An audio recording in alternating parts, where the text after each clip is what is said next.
Okey, Assalamualaikum Tuan Haji. Hari ini, terima kasih banyak sebab sudi meluangkan masa dengan kami untuk menjarakan sedikit interview untuk mereka di luar sana tahu sedikit sebanyak tentang Tuan Haji Nazwa, orang di sebalik segalanya yang berada di sini.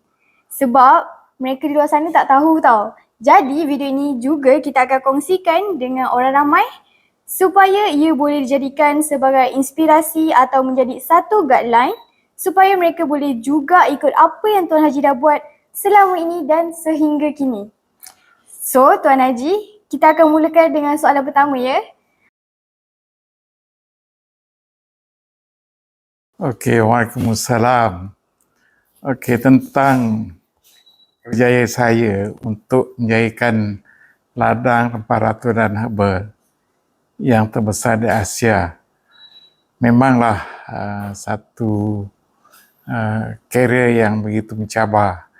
Kerana di Malaysia ni tidak ada ladang sebegini rupa dan ladang seluas ini. Dan mempunyai tanaman pokok herba lebih kurang ada 6,000 spesies yang kita kolek seluruh dunia, kita tanam di sini. Memanglah mengambil masa yang begitu lama. Memanglah agak sukar di Malaysia ni untuk menyediakan program ataupun untuk menyediakan tanaman-tanaman herbal secara komersial. Kerana tanaman herbal ni bila kita tanam, herbal ni rasa bukan sedap, bukan manis, dia pahit. Dan bila pahit ni bagi percuma seorang makan pun tak nak. Tapi apabila seorang tu ada masalah tentang penyakit, sama ada luaran atau pendalaman pada di seorang tu, maka ubat harus dicari. Jadi secara tradisionalnya, saya telah pun membuat research tanaman herbal ni dalam dunia ni. Ada dipanggil Ayurveda daripada India, Sensei daripada China, ada Ibn Sina, perubatan secara Islam daripada Middle East. Jadi benda-benda ni kita terpaksa kita belajar. Yang kita belajar ni bukanlah ada tok guru sendiri di Malaysia ni. Saya lah orang yang mempelopori cara-cara untuk mendapat. Yang pertama sekali, untuk tanaman-tanaman herbal ni. Kita tropical countries agak sukar bila kita nak menanam pokok-pokok daripada negara temperate. Kerana di tempat kita ni musim panas berpanjangan. Kalau di luar negara ada yang 4 musim, ada yang 3 musim. Jadi berlainan, weather berlainan, dia punya cara penghidupan pokok-pokok ni memang jauh berbeza. Tapi oleh sebab kita berkendakan atau kemauan yang begitu tinggi, kita cuba. Kita cuba menanam pokok ni yang boleh hidup dengan subur dan boleh mendatangkan hasil. Apapun kita banyak kena belajar pada negara-negara yang mengeluarkan tanaman-tanaman tersebut. Contoh pokok-pokok ketumbar, koriander, sebenarnya di Malaysia ni boleh ditanam dan begitu subur. Tapi culture kita tidak mendahulukan tanaman-tanaman koriander ataupun ketumbar yang menjadi makanan asas pada negara India, negara China. Jadi mereka ni menjalankan perniagaan beribu tahun dulu. Dan juga turmeric ataupun kunyit. Kerana kunyit ni ataupun turmeric ni mempunyai khasiat begitu baik. Boleh dijadikan perubatan tradisional yang begitu baik khasiatnya.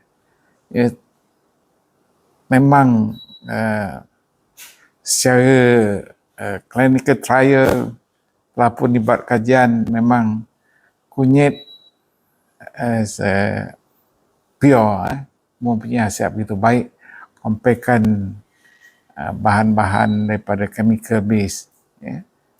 Justru itu saya berkeyakinan oleh sebab di Malaysia ni belum ada lagi orang yang mempelopori perniagaan ataupun tanaman secara komersial begitu luas. Maka saya menerajui. Memanglah agak is very costly, mahal belanja dia. Pertama sekali R&D. R&D saintis-saintis dalam negara ni kurang berminat dan kurang untuk mengetahui lebih mendalam tentang tanaman herbal dan khasiat herbal. Apapun kita mulai dengan belajar sedikit demi sedikit hinggalah kita mengeluarkan produk-produk base daripada herbal yang mendapat perhatian mereka-mereka yang pertama sekali mereka yang masalah kanser. Kanser di Malaysia ni dah jadi pembunuh nombor 2. Jadi belum ada vaksin lagi untuk mematikan sel-sel kanser. Tetapi oleh sebab kita mendahului dan membuat research begitu mendalam, dan insyaAllah kita akan mengeluarkan vaksin untuk cancer patient. Tapi ini perlulah R&D yang begitu rapi. Not easy, tak mudah. Kita kena buat clinical trial. Dan universiti di Malaysia ni memanglah berkurangan untuk membuat research on herbal product. Jadi apapun benda ni saya terpaksa membuat saya bersendirian. Dan kita buat collaboration di universiti luar negara membolehkan dapat menolong kita ataupun buat shortcut untuk mengeluarkan produk-produk tersebut.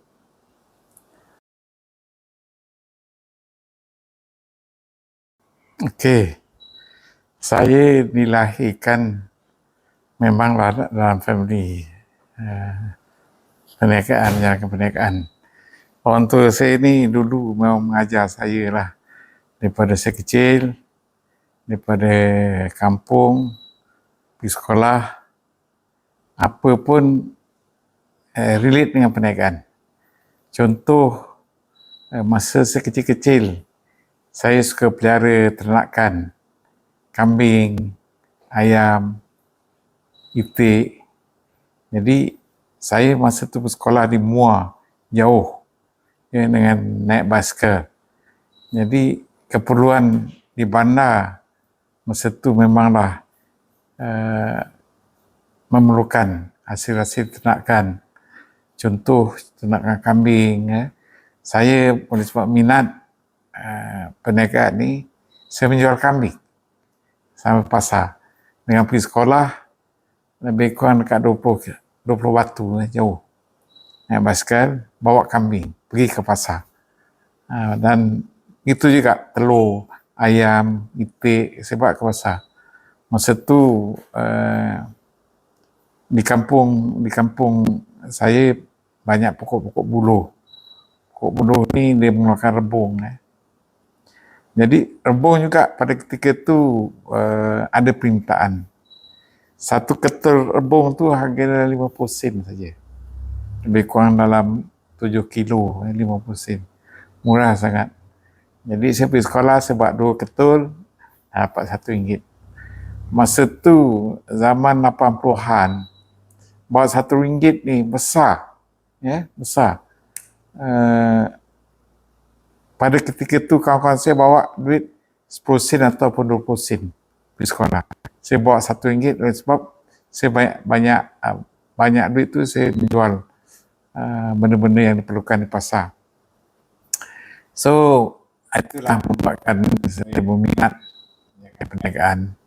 Dan perniagaan ni memanglah menjadi salah satu daripada darah daging saya lah untuk membesar menjalankan perniagaan.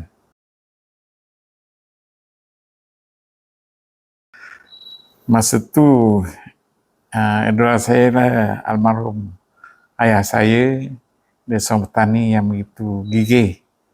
Jadi apa pun mereka ni tak tahu hujan, panas, sentiasa berkebun dan menanam pokok sayur-sayuran dan juga buah-buahan. Jadi daripada situlah saya rasa bila saya dah mula menjaga perniagaan, saya tahulah artinya susah dalam perniagaan. Tapi almarhum orang tua saya tu, ayah saya menjadi idola saya lah, kerana mereka ni rajin, rajin. Saya ingat masa bulan puasa, lepas tarawih malam dan apabila bulan mengambang, orang tua saya pergi kebun membersihkan ladang. Dalam masa daripada malam ni tak tidur. Malam ni tak tidur sampai waktu sahur dia balik.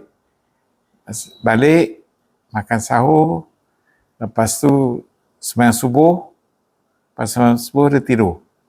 Dan dia tidur sampailah dalam pukul 10, dia bangun balik, lepas tu dia bekerja. Dan dia meneruskan aktiviti dia pada malam hari. Jadi pada ketika tu memanglah bila puasa rasa badan panas, waktu panas, memang tak larat lah kalau kerja macam tu punya keadaan membolehkan dia bekerja sampai 6 jam, kerja kebun. Kalau ke ofis 6 jam dia dalam aircon, tapi di kebun dengan keadaan panas, hujan dan mereka sustain sampailah ladang mereka tu menjadi dan mengeluarkan hasil. Itulah idola saya.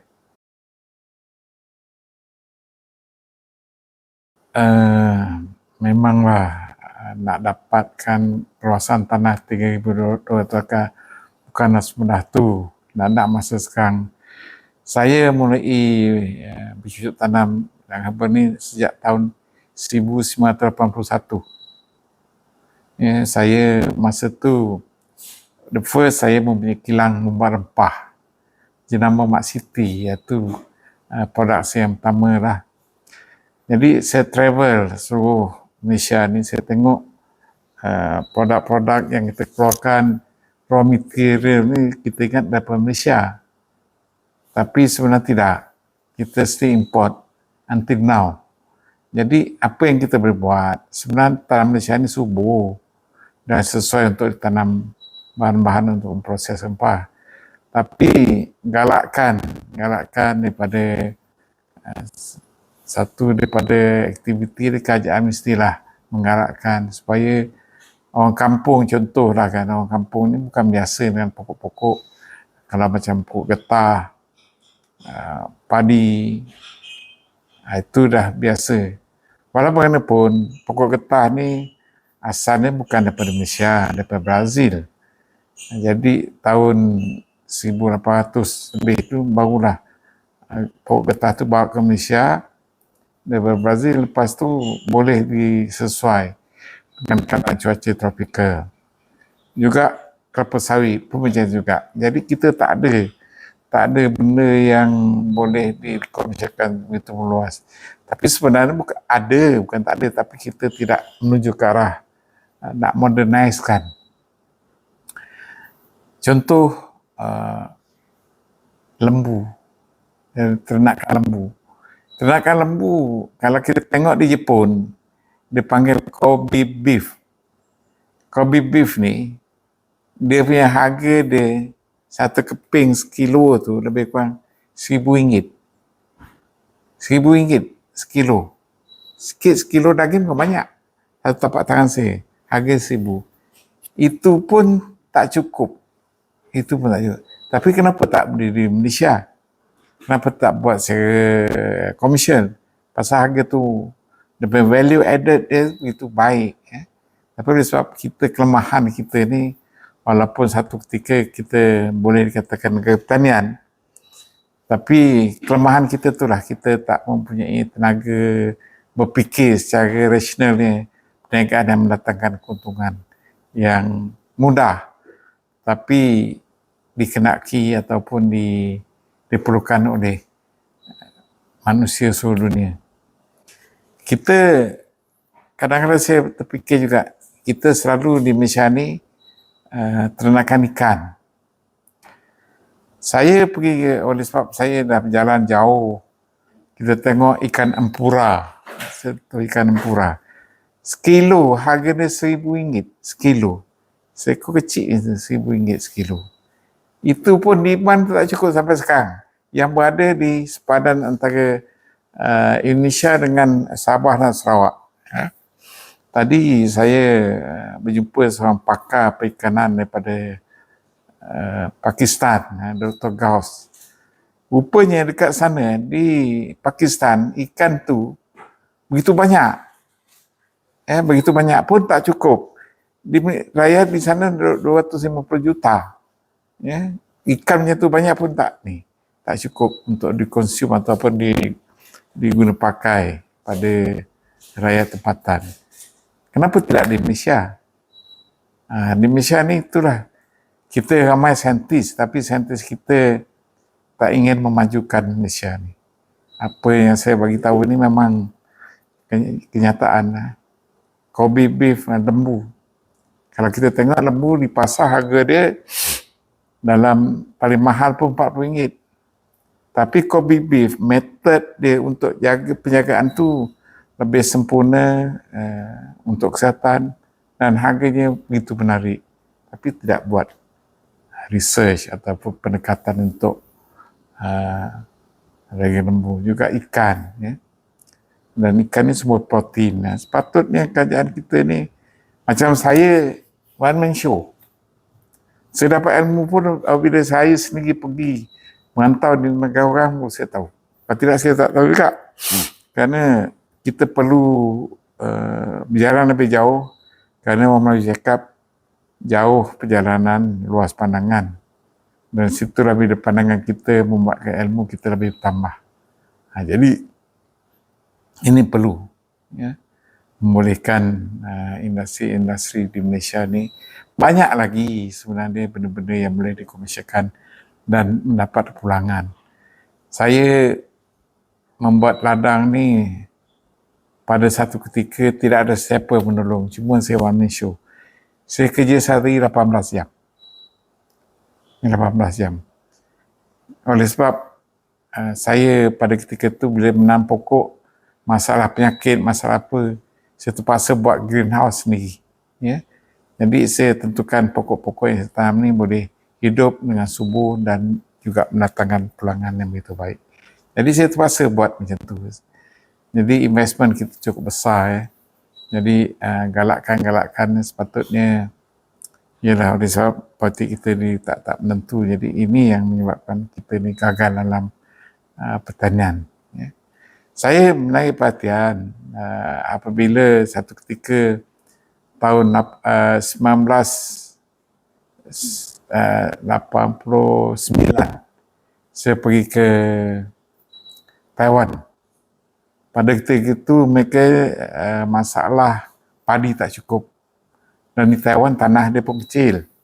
Tapi kerajaan dia buat mesyuarat macam mana cara nak increasekan pendapatan dan hasil daripada tanaman beras ataupun padi.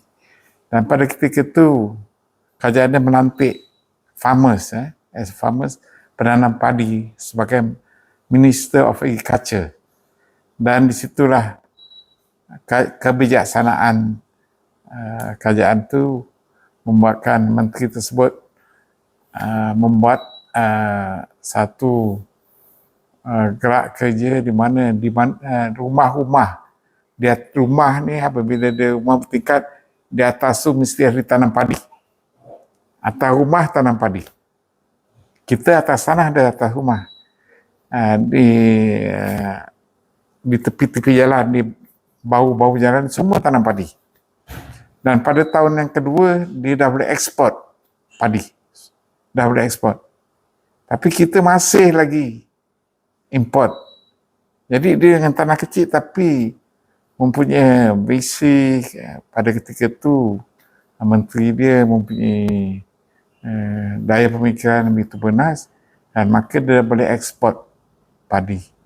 Cuba bayangkan, di Malaysia ni mana saja tempat yang tak boleh tanam.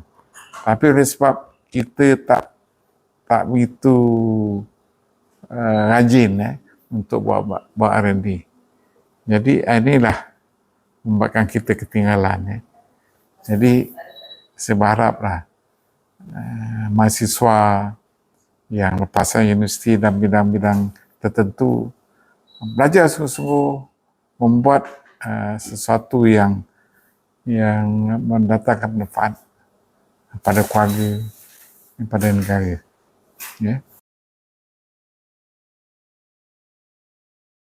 Okey, yang pertama sekali, untuk menjalankan apa saya perniagaan, yang pertama sekali ada ilmu. Nak ada ilmu. Yang kedua, nak ada modal. Yang ketiga, nak ada keikhlasan. Bila kita bekerja, nak ikhlas. Kalau tak ikhlas, dia tak akan dapat apa yang dicita-citakan. Itu yang ada pada diri saya.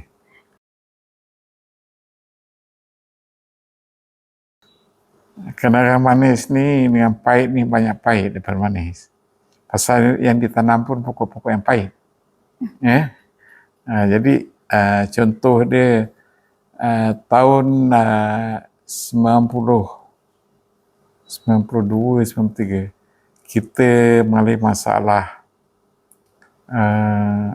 keadaan cuaca begitu panas, berlaku keadaan El Nino, jadi kurang hujan. Tanah hasilnya berbukit bukau. Jadi air dah tak ada, hujan pun tak ada. So macam mana kita nak supaya pokok tu boleh survive? Dan kita perlukan air. Pukul 3 pagi saya bangun, saya pikul air untuk nak bagi minuman pada pokok-pokok tu. Dengan tinggi begitu sampai 750 kaki. Pikul air bagi pada pokok tu supaya pokok tu tak layu ataupun tak mati. Itu kenangan pahit. Kenangan manis? Bila saya mengambil pokok-pokok daripada luar negara, contoh pokok kora ataupun kora nifida, saya ambil daripada Yaman. Saya bawa balik kemari, saya tanam. Buah dia begitu hebat, besar-besar saiz dia. Kalau di Yaman kecil-kecil je, lebih kurang dalam 150 gram. Kita satu tongkol tu boleh sampai dapat 15 kilo. Kan jauh. Jadi itulah kenangan manis saya, dan permintaan dia cukup baik. Oleh sebab keadaan sekarang ni, keadaan Malaysia ni tak menentu, keadaan COVID, dan insyaAllah demand is there. Demand dia ada. Jadi itu kenangan manis saya lah untuk menanam pokok. Saya pun tak sangka apabila saya tanam mengeluarkan hasil yang begitu besar dan begitu baik dan boleh diterima oleh masyarakat seluruh dunia.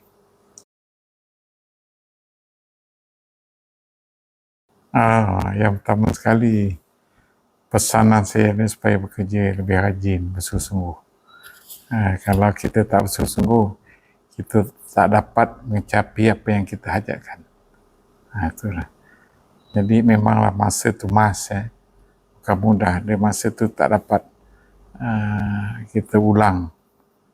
Masa tu berjalan dengan begitu pantas.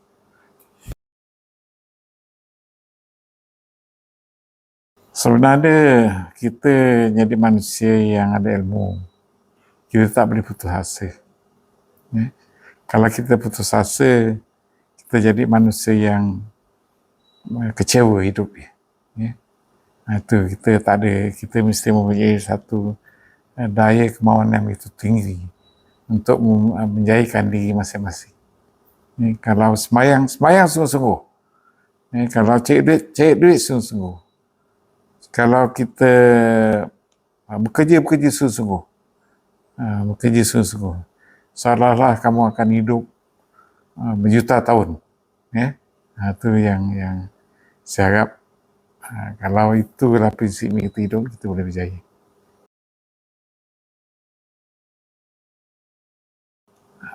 Saya berasa tempat ni kita nak adakan satu fakulti herbal medicine.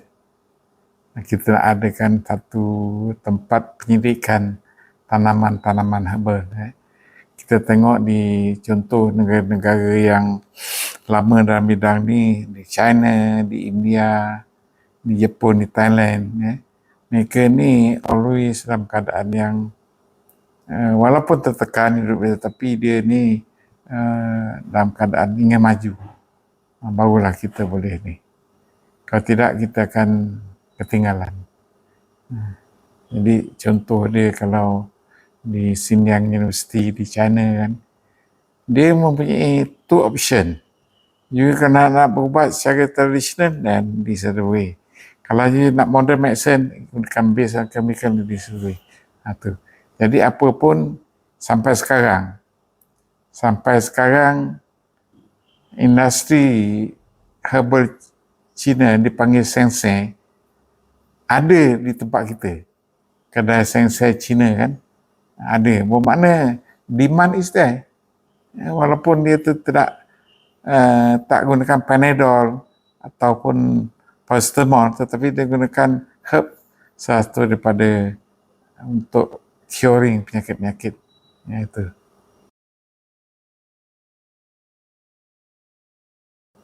Untuk anak-anak muda sekarang ni, yang pertama sekali mestilah rajin cari ilmu. Cari ilmu. Jadi dengan ilmu lah membuatkan kita berfikir secara rasional ni apakah yang kita buat ni sama betul atau tidak. Jadi dalam dunia ni ramai orang sakit. Jadi bila sakit dia nak cari ubat. Bila ubat kita introduce herbal ni salah satu pada medicine. Desu itu anak-anak saya ni taklah ramai. Ada 9 orang. Tapi saya didik mereka ni supaya belajar dengan ilmu bidang herbal. Contoh anak saya lelaki tu dia belajar dalam bidang chemical engineering, bioprocess. Jadi dia menjaga kilang herbal.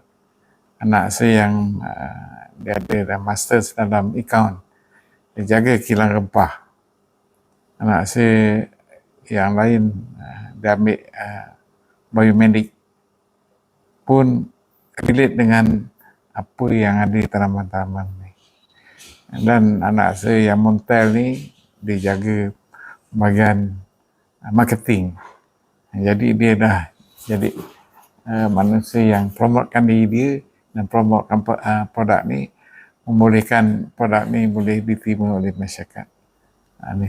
Jadi semua ada asas-asasnya lah.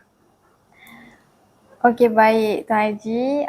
Kita dah sampai ke penghujung interview ni. Jadi terima kasih sekali lagi atas kesudian Tuan Haji Nasuha meluangkan masa untuk diinterview dan kesudian dalam menjawab beberapa soalan serta berkongsi pengalaman dan pesanan kepada mereka di luar sana. Okey, terima kasih.